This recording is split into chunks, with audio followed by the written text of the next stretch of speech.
Dilly, so I just want to start with tomorrow we're hosting Women's Empowerment Night. The franchise has sort of been celebrating it since the beginning of March. You're a father of two very young girls, particularly your littlest one. When you see this happening in our sport more and more often, what does that mean to you now that you're a father of two young girls? Yeah, I think as a obviously male hockey player and seeing just now being a dad of two girls that I want everything for. I want them to have every opportunity, to have every just chance to be successful, but also have the same roles that men do in sport. And I think for the PWHL, how that's kind of rose, how especially coming here to New Jersey and seeing the amount of females. We've got our head nutritionist, we've got a bunch in front office, analytics department, hockey department. So to say our game has come a long way is, I think, an understatement when it comes to empowering women. I think whether it's dominoes or hockey or soccer or anything, I just want I want the most for my daughters, for them to have just to feel as confident as anybody in the world, to be able to do what they want to do and ultimately achieve whatever goal they have in mind. What's it like now that you're dad to sort of watch the world through your daughter's eyes? Yeah, it's been a lot of fun. I get to be kind of the fun guy. My wife does a great job of letting me, kind of be the fun parent who's having fun and gets to play on the trampoline and not really be the, putting the hammer down too often. So it's fun being a dad, especially being a hockey player. Having girls, it's a little different. You kind of have to have a softer side and kind of leave the game at the rink. And I think for both of mine, I have a young one that's obviously not walking it or anything, but for my 3-year-old, she's she thinks that she can play in the NHL. She thinks that she can do all these things. She's really determined, and it makes me excited and happy as a father to be able to see her just whatever it is, whatever task she wants to do and complete. She wants to do it, and doesn't matter how big or small it is. So I think when it comes to the world on a greater scale, I'm hoping she can be someone that can ultimately achieve her goals, whatever those are, one day. And then is there a woman, whether it's your sister or your mom, or maybe someone who wasn't even, an actual family member, who sort of spoke to you, was an important person in your life in terms of success, achieving goals? It doesn't even have to be family, Yeah, I think growing up, a lot of it was, pretty male-orientated just from coaching standpoints. But, I'd say, my sister was a big impact on me. Obviously, I spent my entire life, living with her. I have a great relationship with her. Just kind of growing up together, we always seemed to push each other when it came to not just sport, but school in general. Who was going to have better grades in school, who was going to, eat their dinner quickest, who was going to ride a bike, for all those different things, which I felt has really helped both of us kind of push ourselves to be the best people we can. So, my mom is a super strong individual. Obviously, my wife's a big part of my life. My sister, my kids. So, I'm surrounded by a lot of females, and I feel like all of them have had their different impact on my life, and I've all been super strong and empowering people. That's how you did there. Just going to tomorrow's game, obviously it's been a while since you've played Calgary, but how much is there that, maybe muscle memory is not the right word, but, just obviously what happened with Bass in that game and all those, how much do you take account of those things while also understanding, this is a real significant time of the season, right? You don't want things to get out of control in terms of, you know what I'm saying? I think we all love Bass and know how big of a, good of a teammate he is, big part of our team, our fourth line identity, killing penalties, all that stuff. And it's a significant chunk of time. I think at the same point, this time of the year, you've got to put away all the other crap, you can call it, whatever it is, and ultimately you got to win the hockey game. And we've said it, the last kind of couple weeks now, that we're in playoff hockey mode right now. We need every point we can. We see how the standings are changing almost every night, it seems, and these are a team, Calgary, who just had a big win in New York. They're fighting for their lives in their own playoff race. So, we've got to be smart about it, and I think most importantly, try to build our game here and really focus on us getting back to doubles hockey. Thanks, Dilly. Baltimore, we're hosting Women's Empowerment Night, but this month we've sort of been celebrating people in hockey who not only work in hockey but support, people in hockey. I know that you're really close to your sister, who is also an athlete. What is your relationship like with her, and what does it mean when you see, people in positions like this succeeding? It's awesome. I mean, I think it worked out just the way that I would have picked it for her. But she deserves it. I mean, her hard work and sacrifice so far to get her where she is right now is, I mean, it's tremendous. The amount is a lot, and I'm proud of her. I mean, she deserves it, like I said, but at the end of the day, her talent is a joke. I mean, a hat trick in your first NCAA game is not like most people. So, I'm super proud of her. I'm sure a lot of people are, and just like myself, we owe a lot of people, that get us where we are along the way. And there's been a lot of great stepping stones for her, but I mean, it's awesome to see. What's it like to have, a sister who's also an athlete, a high caliber athlete, to push each other? I know you've got your brother as well. Like, what is that dynamic like? Yeah, the three of us have pushed ourselves quite a bit throughout the years. I think I'm up in the ranks with the wins, whether I make up rules or not. I could kind of control them a little bit better back then, but now I think they'd give me a run for my money with whatever sport we play. But no, tremendous athletes, both of them, and it's big. I mean, we have a group chat that we send stuff every time I win something or she does. It's always a little battle that we have. So, but it's awesome. I mean, to be able to have that bond with your siblings and to see them have success is so cool. Who would you, female-wise, would you feel was sort of impactful in your life? And maybe, it is her, I'm sure your mom as well. Like, are there people who come to mind? Yeah, I mean, there's a lot. I remember one of my first coaches that picked me when I was really little was Lori Saunders. Okay. And that's, remained a good friend of my mom and dad. And I think that's the first person that put faith in me. I don't really remember it back then too well, but from what my parents have told me, and it's awesome when someone puts faith in you that young. And then obviously, yes, my mom. I mean, wouldn't even be close to where I am now without her. Her and my dad, with the work that they've done, the early mornings, you name it, everything. But and then my sister as well. I mean, she's pushing me every day with her success, and I think she has done a great job watching me and my brother grow, and the sacrifices we've done and stuff that we've been through in order for her to properly conduct herself on and off the field. And she's done a great job. So, sometimes when we get in little ruts, maybe a shoot in the group chat or something, hey, you're fine or whatever, or maybe the opposite, hey, keep working, like, you're not as good as me. So it's good to push each other. But, yeah, those are, three big people that have helped me. When you say Lori, someone who picked you for a team, is that what you're yes, talking about? Yes, we did. It was a little draft back in Michigan, and it was picked for the Thunder Sharks. So at least I was a first rounder back then. But really cool by her, and she was a big part of one of my stepping stones throughout my career. And then just to go more hockey related, obviously the start of a 3-game homestand, 14 games left in the season.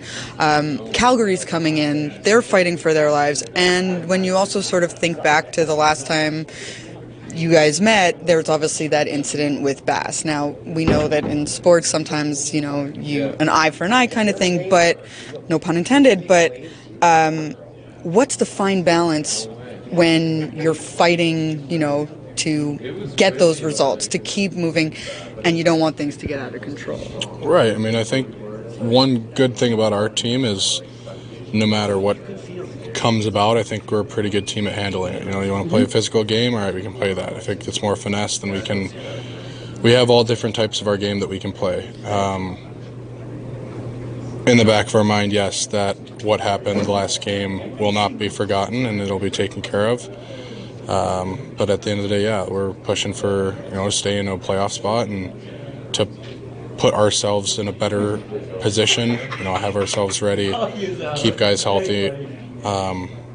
So it is a bit of a balance, you're right, but it's definitely something that will not be forgotten on our team for a long time.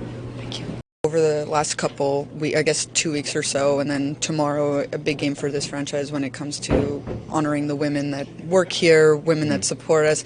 You're a father of 3 daughters. When you see our sport really trying to recognize these women, what does that sort of mean to you? Yeah, it's great. It's obviously it's expanding on all fronts, especially on the women's side of it. And like you said, for me, I have 4 women in my life in my house. Trying to give them the best opportunities in their life, whatever avenue it is, and through our game that we're obviously hitting all different demographics and ways that since I started the league, it's expanded tremendously, and especially on the women's side, obviously with the PWHL and partnering with the league, and I took my girls actually to a game last year in Montreal after the season, and they loved it, and what they're doing for the game is exceptional, and it's just given another platform on the women's side that is only going to grow.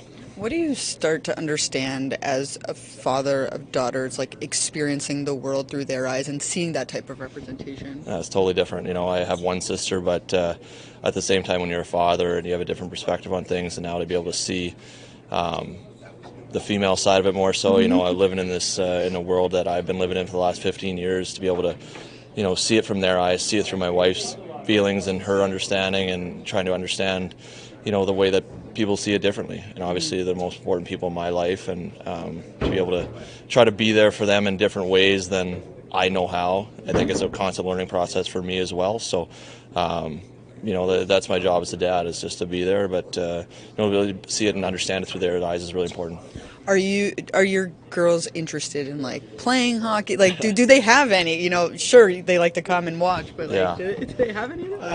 They're pretty good little skaters. They've been in some hockey programs. They haven't grasped the whole love for it yet, but there's still time, and whatever they want to do, they want to do. I just wanted to get them to learn how to skate, and that was it. If they want to play hockey, they can play hockey, but we'll see. But I think that's probably the most important part of what you're saying, is that we honor people, we look to people in our lives in different ways, in different representation. It doesn't just have to be on the ice. Right, exactly. And hockey's different for everyone. So we have Kate here in management. It doesn't mean you have to be a hockey player. This game is, there's so many different ways to be involved in it. You could be like yourself doing the TV and the media side. You can be working in management. You can be player development. There's so many ways to get involved in a game, and I think to be able to make it to the NHL doesn't mean you have to play hockey. I've always thought that in different ways in this game. It's not just about the on-ice product, it's the off-ice as well, and even though it's probably even more important than the on-ice stuff, without that we wouldn't be a product itself. So for women and trying to get involved in this game, there's more ways than just being a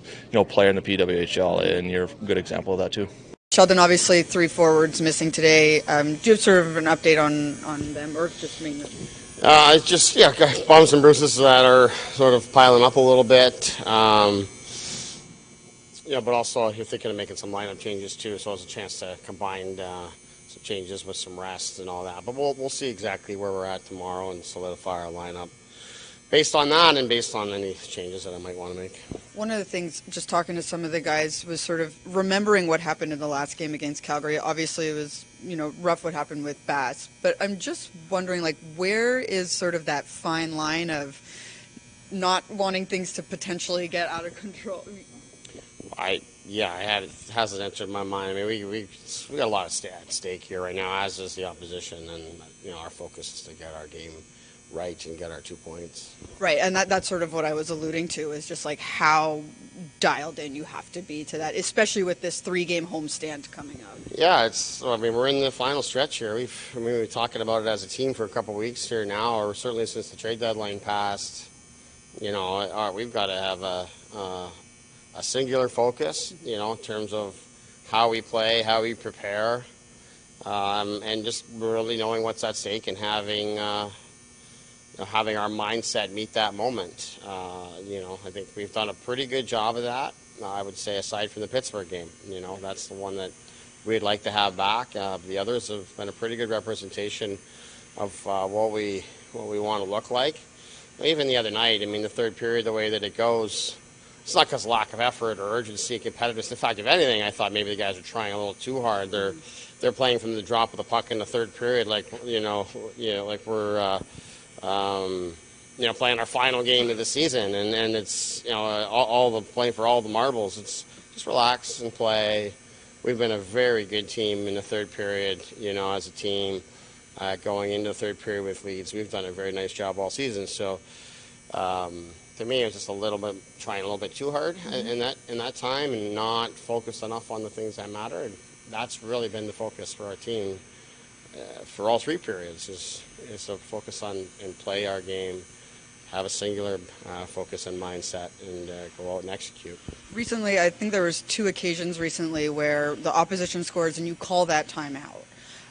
Is that kind of that type of moment that you're talking, that let us breathe for a second? Is that? Yeah, I mean, it's a combination of your team. Breathe a little bit, relax, acknowledge that you're okay. Also, just take a little bit of life out of the opposition, and I believe in both cases those were on the road. So you let the crowd kind of fall out of it a little bit before the puck drops again, so the energy of the moment changes. So, you get the opportunity to utilize a timeout like that. It's, oftentimes in our sport, we leave the game with a timeout in our pocket, and, I think there are times when you can utilize it, and I think that's one of it. So it's not just about our team. It's probably more so about the opposition, and, trying to getting them to fall off the high a little bit, hopefully, and disrupt the energy of the game before it resumes. Sheldon, in what ways has a veteran like Pesci been able to help Luke in his game and what he's been able to do this year? Huge. I mean, he's got so much experience. He's seen each situation. He's played against top players his whole career. So there's that part. You could talk on the bench. You could talk in the locker room. From Luke's perspective, you got a guy that's been through it that's going to help you. At the same time, you got a guy that you got to play to his standard, and you've got to accept the responsibility that comes with those situations that you play in with him.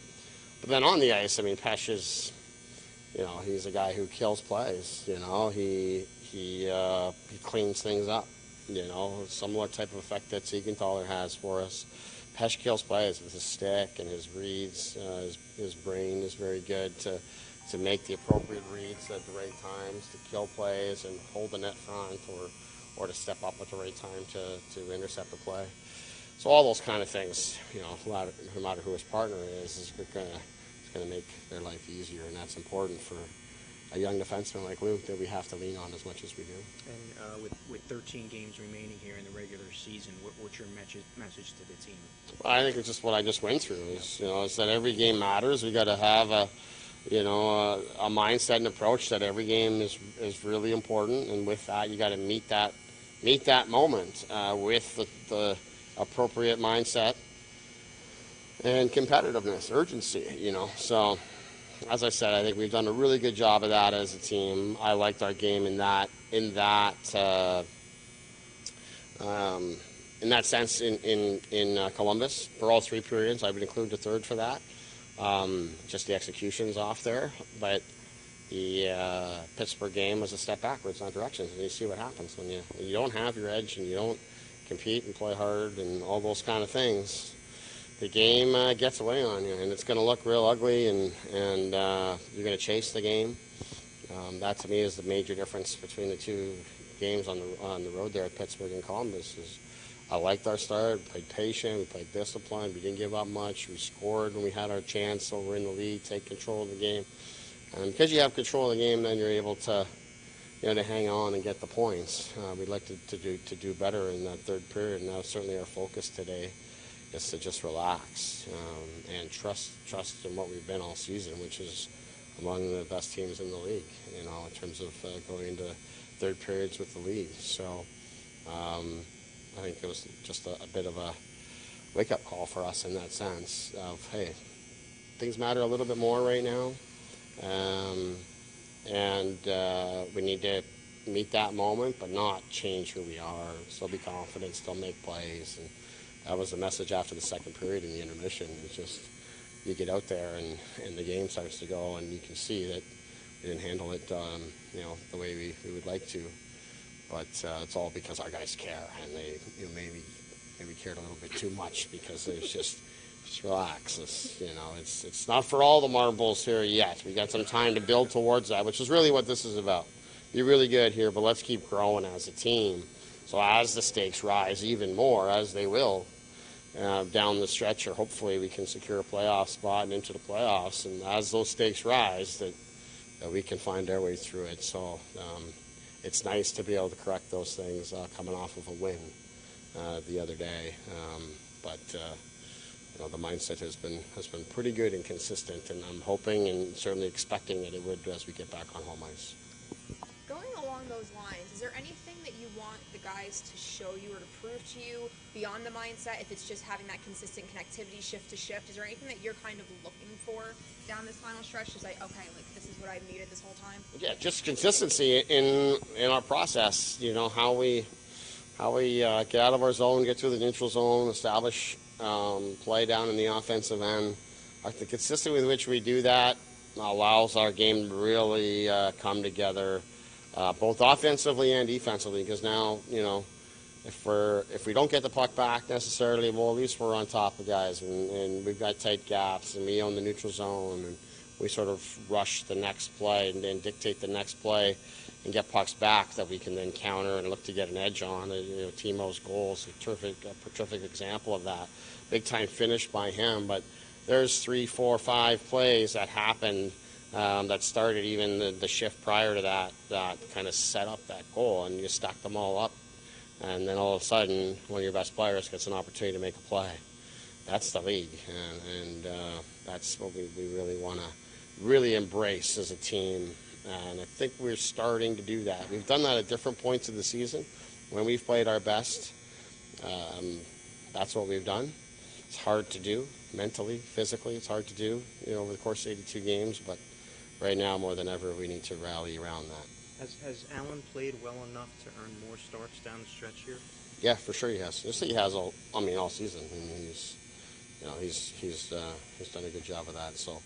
Marky will go tomorrow, and Jake will go on Saturday, and it's a good opportunity for Jake to get in there more because he's done such a good job, but also for us to manage Marky and coming off an injury and such, manage his workload and give him an opportunity to really find his game too.